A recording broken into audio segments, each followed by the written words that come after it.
Rồi một ngày tìm trong ký ức, có ký ức phải chăng cũng nhạt nhòa.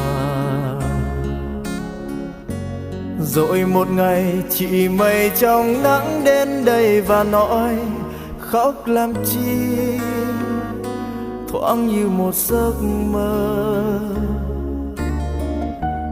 Vì sao kia sáng chỉ một lần, bờ môi anh sẽ buốt con tim trắng thôi. Gió đêm mưa chỉ một người chờ, gió đông sang buốt lạnh bờ môi anh không thôi. Đến nơi đâu thấy người để lòng anh ngấm lại, dẫu là giấc mơ đầy tuyết rơi, anh nhớ em nhiều. Thả một lần gạt đi nước mắt,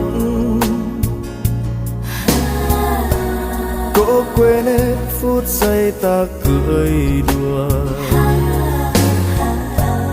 Rồi một ngày người như mây gió kia vụt mất, đến rồi tôi thoáng như một giấc mơ. Vầng trăng thấu có một người chờ,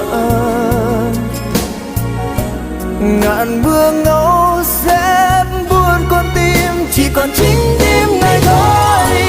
Dẫu đêm mưa chỉ một người chờ, gió đông sang buốt lạnh bờ môi anh không thôi.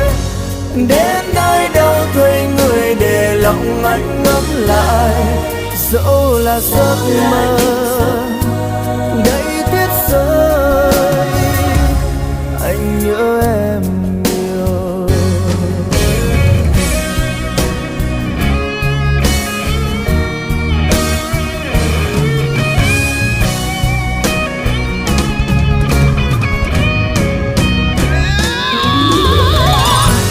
Dẫu đêm mưa chỉ một người chờ, gió đông sang buốt lạnh bờ môi anh không thôi.